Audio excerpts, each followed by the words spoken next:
Olá pessoal, meu nome é Rafael Tiber, sou o CEO da Zappos. Estamos dando início ao primeiro episódio do TMT, Tech and Market Talks, um bate-papo organizado aqui pela Zappos, onde eu converso com executivos que têm uma visão diferenciada e inovadora do mercado de tecnologia. Para começar com chave de ouro, eu estou aqui hoje com o Rodrigo Ventura, CEO da 88 Digital, da 88i, seguradora digital, e um executivo internacional com uma experiência, uma bagagem enorme em desenvolvimento de negócios, startups, vendas de produto, enfim, uma carreira enorme aqui, brilhante em diversos segmentos. Rodrigo, seja bem-vindo e obrigado por aceitar o convite. Te agradeço muito, Rafael. Um prazer, um privilégio, uma honra. Tamo junto. Boa. Rodrigo, antes de a gente começar aqui a falar um pouco de mercado, tecnologia, eu queria que você contasse para todo mundo aqui que está assistindo um pouco da tua trajetória, da tua história mesmo, pessoal, profissional aí. Conta para a gente um pouquinho. Legal. Bom, eu brinco que eu passei por sala de estar, lavanderia e cozinha, né? Então, em seguros, por áreas de negócios, TI e operações. Então, eu passei 10 anos por áreas de negócio, onde fui Banco Itaú, fazendo bancassurance, foi corretor de seguros, e depois eu fui segurador no HSBC. Depois disso, eu fui para TI e operações. Eu estava no HSBC, comecei a estudar mandarim, queria, né, ser expatriado, fazer carreira internacional e tal, e acabou que eu fui contratado por uma empresa de ERP de seguros, que era a Sistran Informática, e fui parar na China entre 2006 e 2007. E daí, naquele momento, na Sistran, eu fiquei 11 anos na empresa, em TI e operações, vendo como é que funcionava pelo lado de dentro seguradoras como Bradesco Seguros, sendo fornecedor deles, Zurich, né, e vendo toda a estrutura da cadeia de valor, que eu brinco, sala de estar, lavanderia e cozinha, né, negócio, TI, operação. Mais uma vez na China, uma coisa que foi super interessante foi que, naquela época, 2006 e 2007, a China estava entrando na Organização Mundial do Comércio. E o fenômeno fintech estava começando a acontecer lá naquele momento, né? Então, os chineses, não sei se todo mundo, né, sabe disso, mas eles não usaram cartão de crédito. Eles saltaram direto do cartão de crédito para o QR Code, né? E nesse processo veio o fenômeno de fintechs na China, veio o fenômeno do e-commerce, e a China sozinha representando 50% do e-commerce do mundo.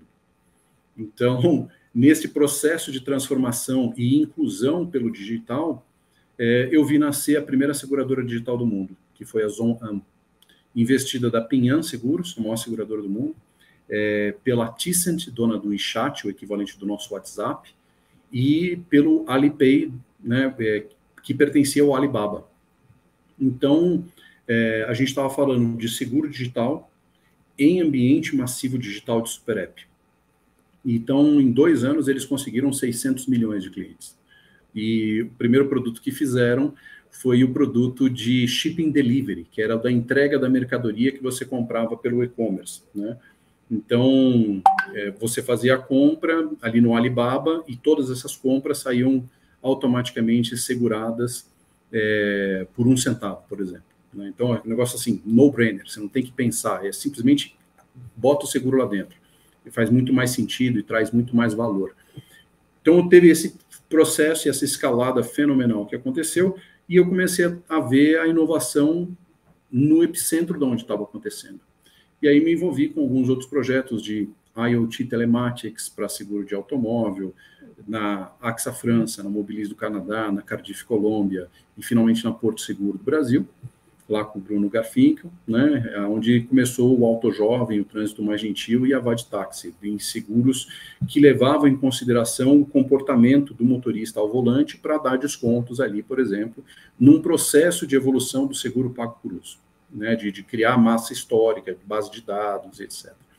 Então, a experiência de seguros vem disso, né, e quando chega 2015, da crise dos 40, o que eu estou fazendo da vida, que legado eu estou deixando para a sociedade, que diferença faço nesse mundo, né?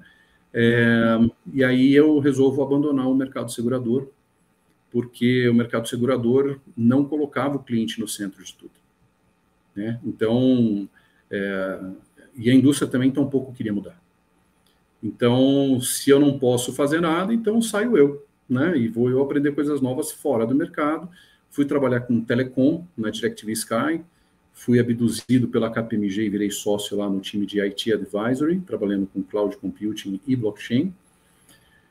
E nessas andanças, quando eu caio de novo num projeto de blockchain para resseguros na Zurich, foi aquele momento eureka, aonde, peraí, a gente está falando de uma indústria da confiança, que é a indústria de seguros, com um protocolo da confiança, que é o protocolo de blockchain, de uma tecnologia da confiança, e isso aqui é muito poderoso, e aí eu resolvi validar um conceito em um hackathon, patrocinado pelo Google e pela Techstars, da onde eu saí vencedor do hackathon.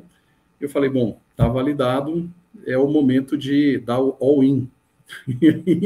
E aí, então, começa o processo da 88i no final de 2017, ainda sem CNPJ. Quando chega em março de 18, a gente tem o CNPJ em função da Unicef, né, selecionando a gente como uma startup com capacidade de trazer impacto social em escala global. Aí a gente passa a ser incubado pelo Bradesco, no InovaBra Habitat, e daí começa a história da 88, que em 2019 a gente entra no sandbox regulatório. Em outubro de 19 a gente é homologado seguradora, e finalmente em 29 de março de 21 a gente recebe autorização de funcionamento, e aí a gente começa a entrar na Champions League. Então, essa é a história. Uma baita história, assim, dá vontade de te interromper no meio da jornada e fazer um monte de perguntas aqui. Eu estou guardando algumas aqui para a gente, Legal. Enfim, explorar contigo um pouco aqui de comparação da tua experiência, enfim, internacional ali com China, de vendo isso nascer lá, e a gente está aqui há alguns anos vivendo, né, enfim, de alguma forma ali um movimento defasado em anos, mas na mesma direção. Mas antes disso, eu queria que você apresentasse e contasse um pouco da proposta de valor do 88i para todo mundo. O que é o 88i? Conta um pouquinho da proposta de valor de vocês. Bom, a gente tem como proposta de valor, primeiro, fazer com que o seguro deixe de ser visto como um mal necessário e o seguro passe a ser visto como um bem social, que é. E para isso acontecer, tem muito da percepção de valor do cliente na ponta nesse relacionamento com a seguradora, aonde, por exemplo, principalmente na hora do sinistro, ele acha que, ele tem que provar que ele é inocente para poder receber aquilo que ele comprou. Né? Então, e processos que não têm o cliente no centro de tudo e que fazem com que você tenha que preencher aquela capivara enorme de questionário, né, de perguntas. Então, é manual, é burocrático, é cheio de papel, e o que a gente quer fazer é tornar o seguro simples, intuitivo, digital, protegendo tudo aquilo que as pessoas amam e se importam. Então, esse é o propósito e a missão que a gente tem, colocar o cliente no centro, fazer com que a experiência dele seja totalmente diferente, e que, tanto no momento da contratação, aquela contratação miojo, em menos de 3 minutos está pronto, a pólice emitida, como também, na hora de resolver o sinistro dele, ele consegue fazer tudo digital, sem burocracia, e conseguir receber isso. Isso quer dizer que, inicialmente, a gente começa dessa forma, mas na visão nossa, a gente está pensando aqui em processos de tornar os seguros que a gente chama de paramétrico, ou seja, uma pólice onde a gente já tem esses parâmetros da regulação do sinistro com fontes de informação que sejam fidedignas, transparentes, sem conflito de interesse e com informação em tempo real, e com isso, então, a gente conseguir fazer apólices inteligentes de seguro que se liquidam de maneira instantânea, sem o fator humano no meio, e, portanto, eu transformo a experiência do cliente para fazer o pagamento instantâneo do sinistro em tempo real. Então, essa é a jornada que a gente está percorrendo, do qual passa por trazer produtos inovadores, produtos intermitentes, né, just in time, e que você tem o liga e desliga do seguro acontecendo em tempo real para transformar essa experiência. Boa. E, Rodrigo, eu queria te fazer uma pergunta, né? E aí me corrija se estiver errado. A 88i nasceu digital, certo? Ela é uma nativa digital. Ela já nasceu pensada para ser digital. Como é que se compara, né, uma jornada de uma seguradora que já nasce digital e com toda essa proposta de valor, de uma seguradora tradicional, por exemplo, que para chegar nesse nível de centricidade de consumidor precisa se adaptar? Como é que se compara essas duas jornadas? São comparáveis? Assim, é muito difícil de comparar, né? Porque por mais que numa seguradora tradicional, né? Hoje o pessoal está muito mais atento e quer, de fato, mover o transatlântico. Esse mover o transatlântico não é tão rápido, né?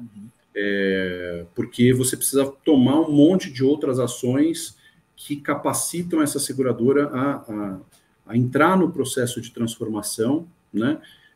Seja pela tecnologia, pela centena de sistemas que fazem um espaguete, né? Um emaranhado de sistemas de gerações diferentes.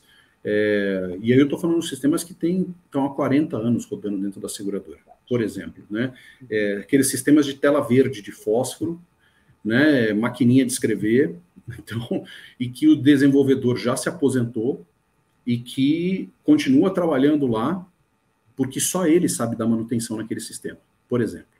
Então, isso é um pedaço, a tecnologia. E viver com esse espaguete de centenas de sistemas diferentes dentro da seguradora, por um lado. Então, a tecnologia faz com que ela seja, né, seja mais difícil, oneroso, custoso, em termos de tempo e esforço, para poder mudar. Agora, isso também traz, assim como trouxe para mim, né, muitos anos atrás, quando eu decidi sair do mercado, traz uma inquietação para muitos profissionais que estão dentro do mercado segurador, gente muito competente e que está frustrada no que está fazendo. Está frustrada porque não tem o cliente no centro. Está frustrada porque, de repente, está numa carreira onde você se dedica, se empenha e, cara, você vai ter que morrer ali na posição. Quando eu saí, né, da empresa, o pessoal virou para mim e falou assim, mas você está louco, cara? Como assim? Você vai sair, você está ganhando bem, né? Eu estava com uma algema de ouro. Ou seja, eu estava ganhando bem, mas não estava feliz, não tinha tesão, né? E aí, cara, das duas, uma. Ou você se acostuma a ser um frustrado, porque você não está se realizando, né? Você não está fazendo, não está provocando impacto, né? Não está trazendo a inovação, é mais do mesmo todo dia. E aí você fica frustrado com isso, entendeu? Então tem gente que, puta, fica naquele negócio porque está com a algema de ouro, né? Que você tem conta para pagar e fica ali. Mas tem muita gente boa que decide falar, não, eu vou fazer a diferença. Eu quero fazer a diferença. Desculpa, se você quiser falar, mas entra junto comigo. Eu só queria complementar aqui, Rodrigo, o que você trouxe de algema de ouro, né? Ele tem muito a ver com o que é estratégia disruptiva para grandes empresas, né?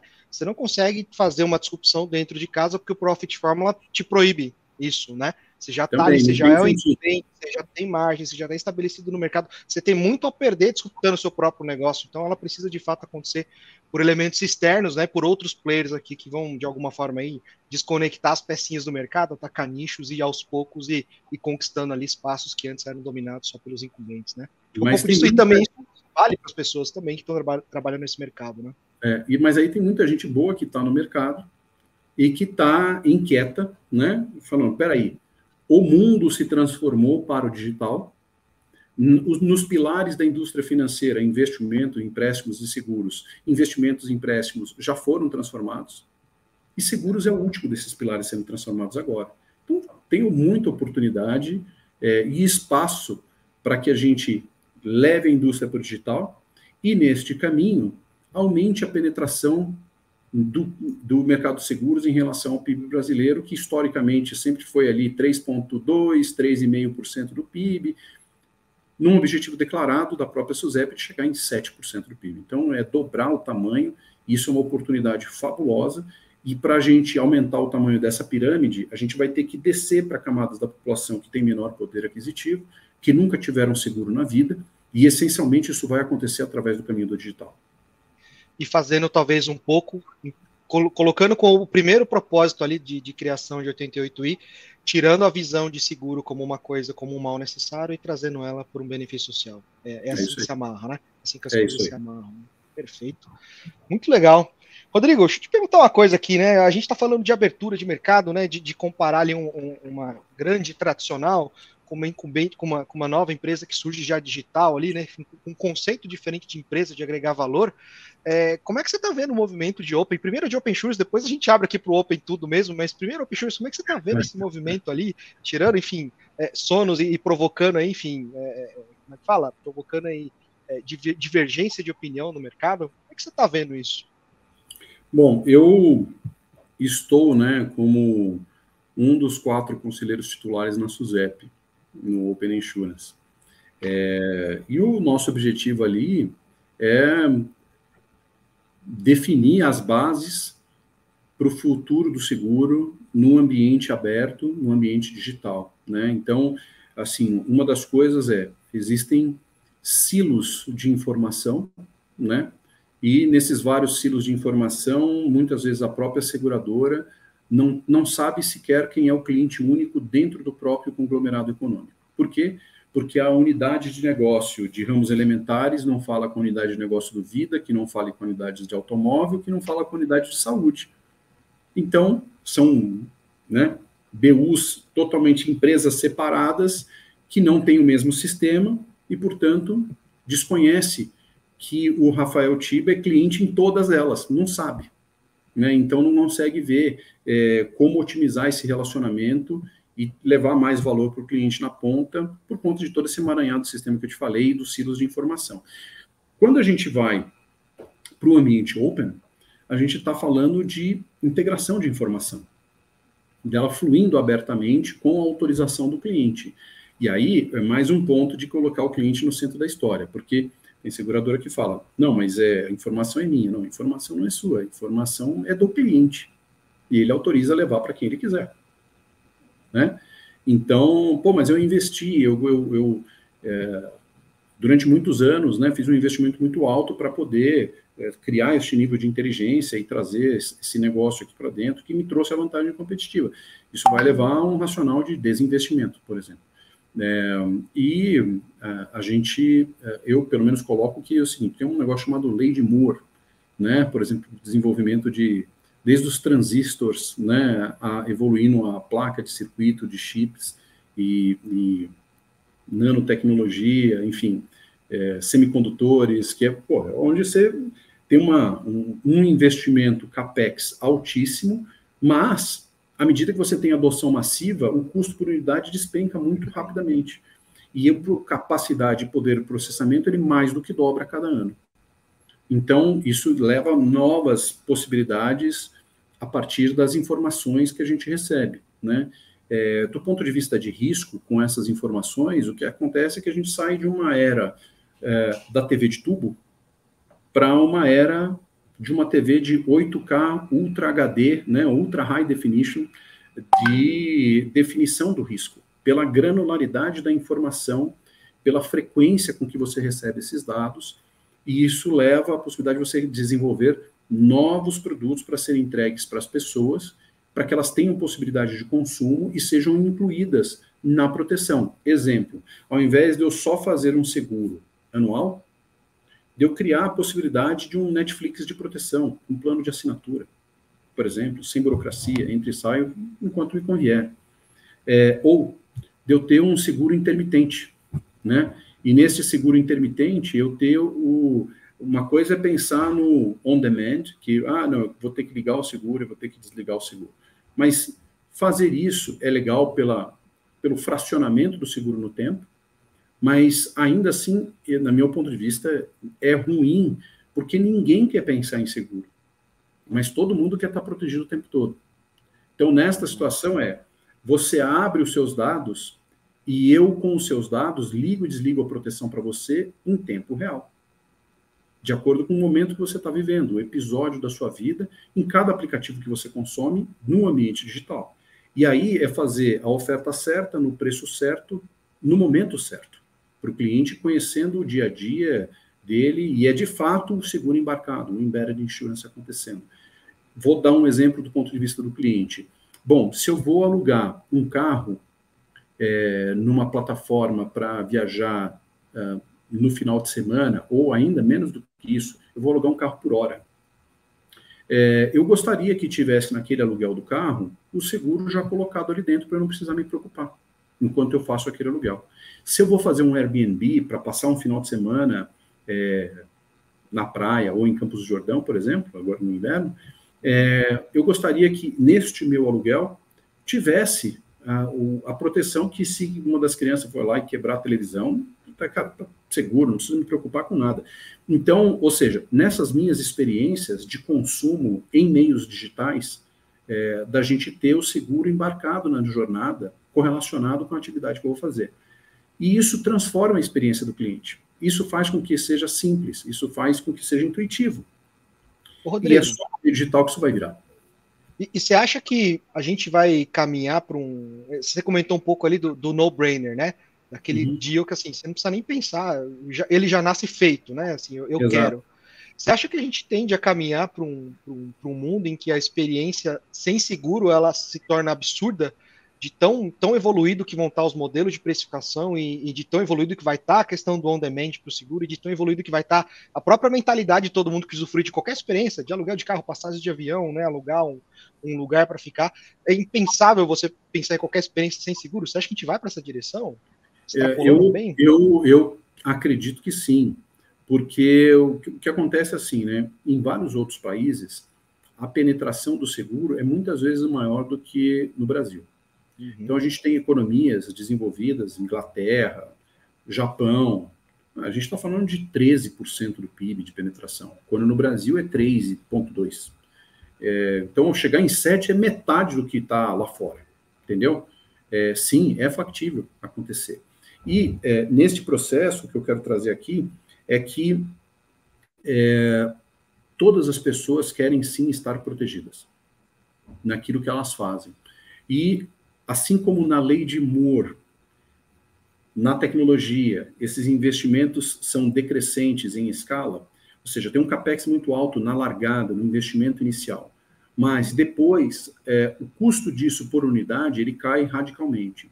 Então, o que eu quero dizer na lógica do seguro é o tamanho do portfólio, o tamanho desta carteira. Então, o meio digital nos dá uma escala diferente de alcance. E com essa escala diferente, o custo por unidade despencar, ao ponto de virar um negócio de centavos. Assim, cara, faz sentido para você deixar de ter uma proteção por centavos? Não tem nem que pensar. No-brainer. É um no-brainer. Entendeu? Assim, não faz o menor sentido estar exposto ao risco para economizar centavos. E aí sim você tem uma democratização do acesso, né, e uma facilidade, uma conveniência disso estar correlacionado com os teus episódios de consumo e embarcado nesse tecido da vida cotidiana. Perfeito. Aí eu entendo que tem que haver um amadurecimento do próprio mercado consumidor, precisa haver um amadurecimento das próprias empresas que oferecem esses produtos, e talvez um amadurecimento de infraestrutura também, tecnológica, do ponto de vista de tecnologia, o quão distante a gente está de permitir assim que essas coisas aconteçam de forma no-brainer. Isso está acontecendo agora. Então, nesse caminho, assim, primeiro que a gente tem uma situação dentro desse ambiente regulatório do seguro, e aí você falou, conta desse daqui, depois você vai para o tudo aberto, eu vou para o tudo aberto agora. Aí o que acontece é o seguinte, a transformação da economia brasileira num espectro muito, muito maior do que do que muitos conseguem perceber. E essa é uma agenda que vem do Ministério da Economia.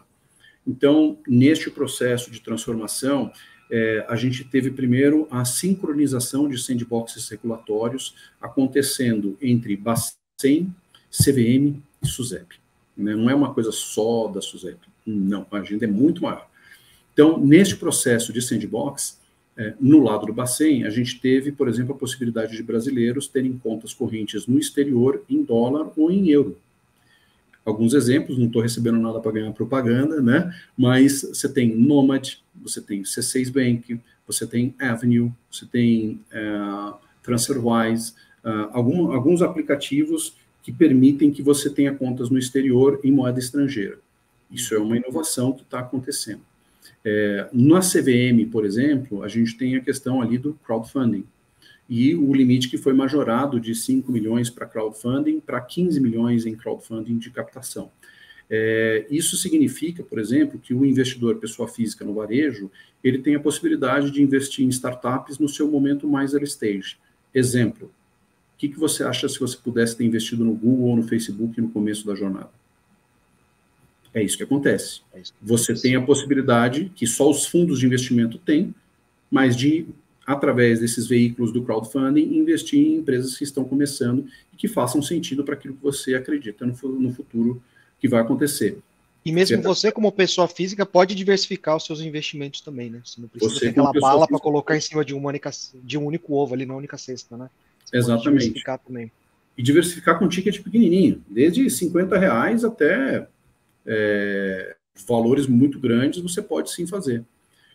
Então, isso é uma coisa que dá acesso às pessoas e que dá a possibilidade da inovação, no seu momento mais inicial, né, crescer.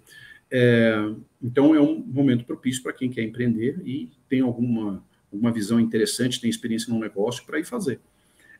Mas, além disso, dentro da CVM, você tem ali a questão de criptomoeda.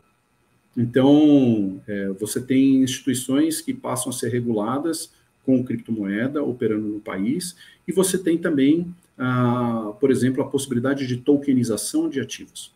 E com tokenização de ativos, você tem ali outra coisa que é você fazer antecipação de recebíveis através do veículo de token para empresas. Então, eu estou fazendo eu sou fabricante, por exemplo, de canetas, e eu quero antecipar meu fluxo de recebível de caneta. Então, eu vou fazer isso no mercado do varejo, no investidor pessoa física pequena, e dá para ele de atuar como se fosse uma factoring, fazendo desconto do meu recebível num veículo digital chamado token, para financiar a caneta, que ele está vendendo com valor de face da caneta com desconto pela antecipação do recebível. E ele pega os títulos da empresa para poder receber. Então, esse é um caminho. Outro, tokenização de real estate. Eu estou falando de você digitalizar a propriedade de imóveis. E aí você quer vender o seu imóvel ou você quer fazer uma locação que seja no Airbnb, o que for, e você tem a possibilidade de vender o seu imóvel para o investidor lá da Europa, que vai pagar em euro, ao invés de vender aqui na moedinha contada em real. Então, acesso a capital, através desse veículo digital. Então, olha as coisas como vão transformando. Agora, vamos pegar o sandbox da SUSEP. Então, a gente teve o Sandbox 1 e o Sandbox 2, que teve o objetivo de trazer empresas de tecnologia para se transformarem em seguradoras e, através desta tecnologia, trazer competição ao mercado, com esta competição provocar inovação e, através da inovação, a gente chegar na inclusão, que é, no final da história, esse ambiente competitivo e quebra de oligopólios significa benefício para o cliente, significa fit com o cliente, o foco no atendimento, produtos diferenciados, produtos intermitentes, produtos pagos por uso, produtos por assinatura. Ou seja, olha como começa, né, a ter uma explosão cambriana aqui de inovações nas formas de atender o cliente para riscos diferentes que geram inclusão, assim como foi no negócio de fintech, né, que a gente teve quantas pessoas, né, secretário lá em casa tinha que pagar sempre em dinheiro, agora, faz um Pix. Então, teve uma transformação grande. E um esforço enorme do mercado, né, Rodrigo? Opa, desculpa te interromper. Um esforço enorme do mercado de tirar o dinheiro ali, né, que circula ali na nota mesmo, né, e passar ele para Pix, passar ele para outros meios digitais também, né? Desculpa te interromper, pode complementar. Não, isso trouxe uma inclusão muito grande, né? Fez com que as pessoas tivessem acesso ao mercado financeiro, e junto com isso traz dignidade, né? Acesso a crédito, a possibilidade da pessoa evoluir. E aí, a história de eu falar do seguro é um bem social porque ele preserva isso, né? Ele, nos momentos de adversidade, ele faz com que você crie uma resiliência, né, de você suportar essas adversidades que vão acontecer ao longo da vida e que a gente não prevê, seja por uma doença, seja por um acidente, seja por uma pandemia, seja por várias situações que você consegue preservar o seu status quo ao invés de ser dragado, arrastado para a miséria ou para uma classe social inferior porque você não tinha uma proteção. Então, o seguro tem esse papel de ser um bem social quando ele cria essa resistência a essas adversidades que podem acontecer na vida Então, de um lado, você teve uma inclusão financeira, trazendo dignidade e acesso a crédito, e do outro lado, você tem a preservação disso no longo prazo, no curto, médio e longo prazo, né? Então, por isso que seguros é um pilar importantíssimo aqui na história. Mas, dando um outro passo, eu falei do sandbox regulatório, evoluo isso aqui no ponto de vista para o SRO. Quando a gente fala do SRO, que é o Sistema de Registro de Operações Securitizadas, começou com garantia, foi para grandes riscos e está evoluindo para outros níveis de risco, isso dá a possibilidade de uma redução do custo de capital para as seguradoras operarem em diferentes produtos de seguros, ao mesmo tempo que dá a possibilidade também para o investidor de varejo investir em riscos específicos de negócio de seguros. Então, novamente, dá, assim como foi a história do crowdfunding para equity na startup, a possibilidade de você investir em carteiras de risco de seguradora como investidor pessoa física comum. Na prática, você está baixando as barreiras para adoção, né? Você tá ampliando o acesso a pessoas que normalmente, ou no status atual, não teria acesso. Você está baixando, você está tornando isso mais fácil. Você está deixando o próprio mercado se articular para encontrar os caminhos que, de fato, vão fazer chegar às vias de fato. É por aí? Isso.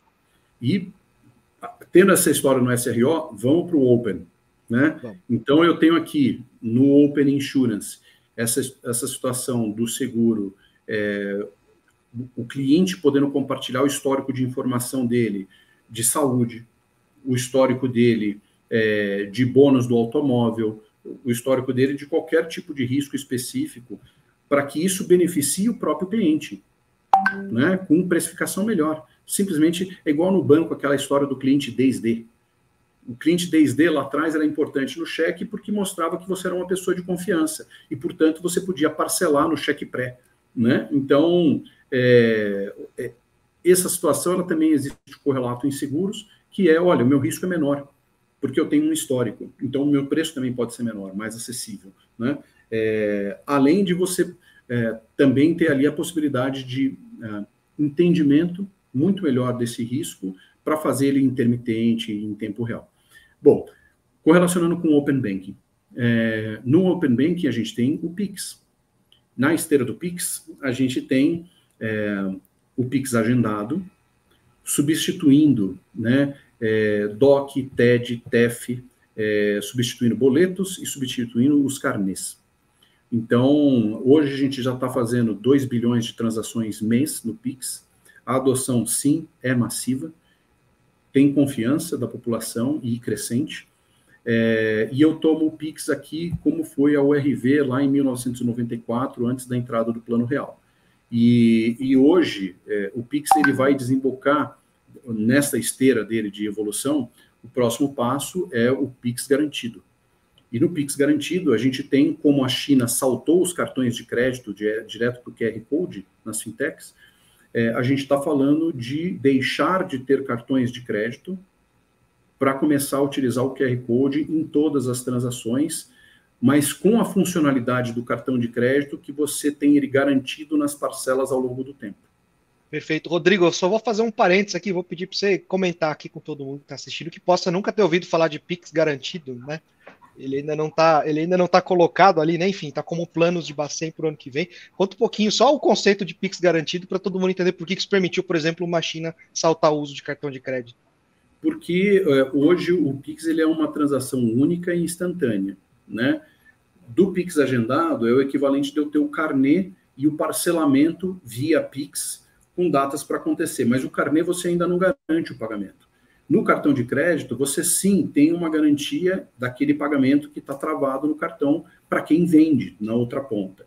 E com o Pix garantido, a gente vai ter esse mesmo efeito do cartão de crédito, onde você faz uma compra parcelada no Pix em X pagamentos, 12 pagamentos, 24 pagamentos, e quem vende tem a garantia de receber isso ao longo do tempo, como acontece pelo cartão de crédito. Só que com um custo de transação muito mais baixo, praticamente zero, para todo mundo. Quem vende a mercadoria para você não precisa embutir no preço o custo do financiamento da maquininha. E quem está comprando também não vai pagar mais caro, embutido no preço, este custo de financiamento.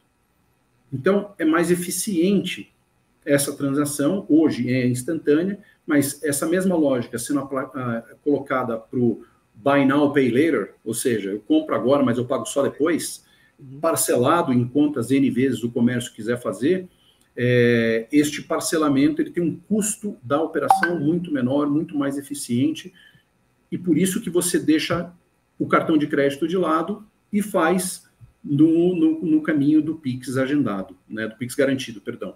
E nessa esteira, depois disso, você tem o Pix internacional. E aí, no Pix internacional, uma outra coisa interessante assim como a gente tem o Pix no Brasil, a gente tem nos Estados Unidos um outro negócio chamado FedNow. E o Federal Reserve Now, os Estados Unidos adotou o modelo de CBDC, Central Bank Digital Currency, ou moeda digital de Banco Central, o modelo brasileiro ao invés de adotar o modelo chinês. Então, no modelo chinês, eles adotaram primeiro uma moeda digital, que eles estão fazendo experimentações, etc. No modelo brasileiro, a gente primeiro fez o pagamento instantâneo. Ainda não é a moeda, mas ele como a URB, tá vindo, né? O precursor, ele é o cavalo de Troia. E esse modelo criou confiança e adoção massiva aqui por toda a população, para depois virar a moeda. E nos Estados Unidos eles fizeram a mesma coisa, que é o FedNow, tomando por espelho, base, o Pix do Brasil. Mas o interessante é que isso vai virar um novo sistema SWIFT. Então, de trocas entre os países, na agenda do Pix internacional, da possibilidade de você trocar o real digital com o dólar digital, por exemplo, moedas estatais sendo criptomoedas estatais, stablecoins, sendo negociadas internacionalmente. Voltando para o Open Insurance, bom, se eu tenho, então, apólices inteligentes de seguros, a história do blockchain, de smart contracts, né? O seguro é paramétrico e eu consigo retirar o fator humano, que é mandar um documento físico, a nota fiscal, o boletim de ocorrência, e eu consigo pegar esses gatilhos da regulação do sinistro da apólice nos ecossistemas massivos digitais de mobilidade, delivery, fintech e e-commerce, baseado naquela atividade que você está exercendo dentro do aplicativo.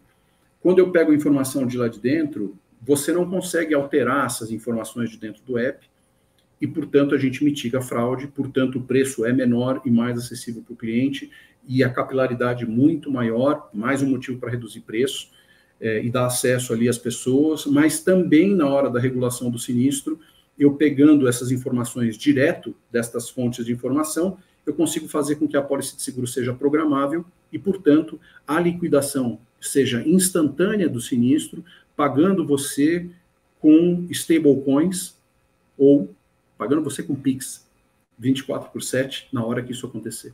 Então, aí você exemplo do que... Desculpa, continua. Você tem a conexão do Open Banking e do Open Insurance num exemplo prático aqui que eu estou te falando. E, subindo aqui, esses dois juntos, eles alavancam Open Finance, as finanças abertas. Que daí você traz saúde, Open Health, também se conectando às informações de saúde. Depois, Open Delivery. E aí a gente chega no Open Tudo, que é o OpenX, né? Onde todas essas informações desses vários ecossistemas podem se interconectar e, portanto, trazer benefício para você, cliente, na ponta. E aí, complementando o que você falou de novo Swift, né? Baseado no Open, se os protocolos se conversarem, isso acontece em escala global, não mais em escala local. Isso acontece em escala global. Você derruba todas as fronteiras nesse sentido, né? O blockchain já faz isso. O Bitcoin faz isso. Mas, enquanto isso, nesse caminho, a gente pode, para ser mais tranquilo para a população, utilizar o veículo que elas confiam. Por exemplo, a moeda do próprio país. Muito bem, Rodrigo, tem uma última pergunta aqui só. O papo está muito legal aqui, queria estender isso aqui, ficar conversando, enfim, muito aí, ouvir muito a tua visão aqui. Olhando lá para trás, né, você comentou, 2015 você presenciou esse movimento de China pular cartão de crédito direto para pagamento direto com Pix garantido, por exemplo, né? Acertei o ano? 2015? 2007. Por que eu tirei 2015? O que aconteceu em 2015? 2015 eu saí da indústria. Ah, tá bom, 2007, desculpa, mais para trás ainda, né? Muito mais para trás. O que aconteceu de lá para cá e o que pode ser trazido de lá para a história do Brasil, para o que vai acontecer ali nos próximos anos? Eu queria muito ouvir isso, um pouco de palpite. Na China 2007 estava assim, aconteceu isso, portanto, no Brasil, pode ser que, enfim, a gente caminhe para esse sentido? Bom, assim... Pergunta aberta, assim, né? Enfim, matadora, pergunta aberta. Foi uma transformação digital tremenda, né? Uma inclusão das pessoas no meio digital. Eu falando assim, quando a gente fala de 2006, 2007, cara, 2007 foi quando foi lançado o iPhone.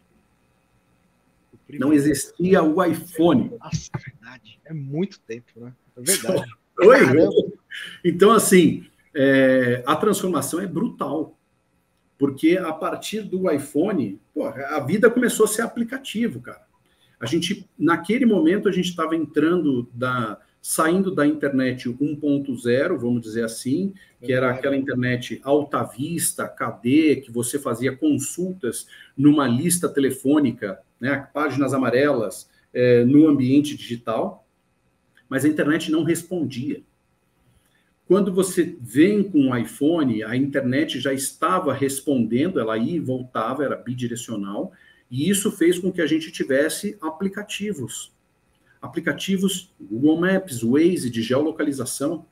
Você não anda mais com o livro de página amarela na mão, quer dizer, com guia, né, da cidade, para você saber como se movimentar na cidade. Não existe mais isso. Começou a utilizar o Uber, não existia Uber. E aí a gente, agora começa a poder se deslocar de outra maneira. Não existia o Airbnb, não existia o Tinder, não tinha essa situação da ida e vinda, as respostas no meio digital. E isso foi catapultado via iPhone e toda essa transformação de smartphones, né? Junto com isso, velocidade na internet, né? Então, dispositivos, hardware, iPhone é um exemplo de 2007, a situação das transações instantâneas, no caso da China, pularam o cartão de crédito de uma sociedade que não tinha isso e que foi direto para o QR Code, nesse salto de fintechs.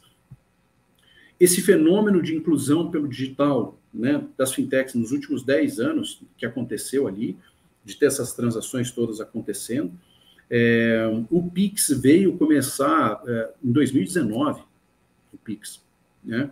Então, e antes do Pix no Brasil, a gente teve uma barrada do Bacen no Facebook segurando o WhatsApp Pay. O WhatsApp Pay tentou entrar aqui antes, né, fazendo pagamentos com a moeda digital deles, o Libra, via Facebook, Instagram e WhatsApp, começando pelo WhatsApp, mas aí seguraram, não deixaram acontecer, implantaram o Pix, aí depois, beleza, agora a gente está no Play, tá tudo certo. Né? O Pix já dominou, né? Já é o... Então, teve um processo de inclusão massivo que aconteceu neste horizonte temporal da criação do iPhone até o dia de hoje, e uma geração inteira de pessoas que nasceram num outro ambiente totalmente digital. Agora, o que a gente está vivendo é a iminência de uma nova transformação para Web 3.0. Quando a gente fala de Web 3.0, significa que agora você pode ter a propriedade digital de ativos. Então, antes, quando na internet a gente resolveu um problema de comunicação, a gente trocava e-mail, texto, imagem, vídeo, mas a gente não trocava dinheiro e propriedade. Porque quando eu te mando um arquivo, um e-mail, alguma coisa, qual é o original? Os dois. O que eu te enviei e o que está na minha caixa. Porque são cópias digitais perfeitas, idênticas. Então, você tem um problema aqui do gasto duplo. Se eu te mandei R$100, eu não posso ter R$100. Por isso, essa propriedade digital, ela não existia. Com a tecnologia do blockchain, isso é resolvido. E agora existe a possibilidade de uma propriedade digital. Um ativo que é só seu. Que você pode chamar de um token ou você pode chamar de uma NFT. Né? E junto com isso, você vê um movimento agora acontecendo, por exemplo, do próprio Facebook, mudando o nome da empresa para Meta. Metaverso. E dentro do metaverso, um ambiente todo digital. Aonde, por exemplo, eu tenho filhos pequenos, fico o dia inteiro ali no videogame, Fortnite, Roblox, criou um metaverso. E você tem outros amigos que estão jogando em tempo real e que, estão ali batalhando, né, ganhando ativos digitais ao longo do jogo. Em alguns videogames é possível você negociar o resultado daquilo que você produziu dentro do jogo fora do mercado do jogo e com dinheiro. Então, você tem uma skin que é o seu personagem, com as suas roupas, com aquilo que você tem na vida digital. Você tem ativos, armas, etc., que você conquistou ali no meio do caminho, você ficou anos jogando. Aquilo tem um valor para você. E por que não proteger os seus ativos digitais? Né? Ou, por que neste caminho de tokenização de ativos, antecipação de recebíveis, não ter um seguro de token? Ou um seguro das moedas digitais? Ou um seguro da propriedade de uma empresa, num veículo de token, ou do seu imóvel, neste mesmo veículo. Então, a gente está evoluindo neste caminho, né, da Web3, do metaverso, da vida digital, e existe um mundo totalmente novo ali para ser explorado, e que vai passar por esse caminho do Open, vai passar pelo caminho do Pix sendo real digital, né, e desse meio de interação que a gente passa a ter exemplo. É esse aqui que a gente está agora numa vídeo, né, live. Isso aqui é um exemplo de metaverso, é um ambiente totalmente digital. A gente não está fisicamente junto e ainda assim a gente tem alcance. Mas eu tenho aqui uma identidade digital e isso para mim tem valor e isso eu quero preservar, né? E para todo mundo também. Então, se eu posso ter isso, por que não? Né? Então, é um mundo novo que está surgindo. Essa é o que vem para o futuro, eu ter a posse dos ativos digitais e, junto com isso, um oceano azul de possibilidades. Perfeito. Rodrigo, infelizmente, estamos acabando aqui o nosso tempo de live. Puxa vida. Gente, encerrando aqui, então, a conversa com o Rodrigo, um papo super bacana, visionário. Rodrigo, acho que é muito bacana te ouvir falando, porque eu vejo, né, eu entendo que uma coisa é você simplesmente observar o que está acontecendo no mundo. Outra coisa é você entender os fundamentos da mudança, encaixar eles de uma forma que você consiga projetar a visão, consiga projetar a tendência. Acho que você fez isso de uma forma super didática, super aberta. Certeza que todo mundo que acompanhou a gente aqui curtiu muito, aprendeu muito com o bate-papo, o nosso bate-papo aqui. Então, te agradeço muito aí. Coloca, por favor, fala para mim como é que as pessoas entram em contato com a 88i, entram em contato com você. Se quiser disponibilizar seus contatos e sites, fica à vontade. Antes de eu abrir, antes de eu fechar aqui. 88i seguradora, ponto digital. Então, assim como está aqui, né, escrito, é o número mesmo, 88i, seguradora, ponto digital. Você já está aqui no nosso ambiente para conhecer um pouquinho do nosso trabalho, ou se quiser entrar em contato pelo LinkedIn também, Rodrigo Ventura, é um prazer. Vai ser um privilégio falar com vocês. Obrigado pela oportunidade. Perfeito. Obrigado, Rodrigo. Gente, com isso, então, a gente encerra o nosso bate-papo aqui de tecnologia e mercado, colocando aqui embaixo também na descrição do vídeo aqui os contatos do Rodrigo, o contato do 88 e também os das apps. É isso, gente. Obrigado pela presença, obrigado pela audiência. Até a próxima. Até mais. Até.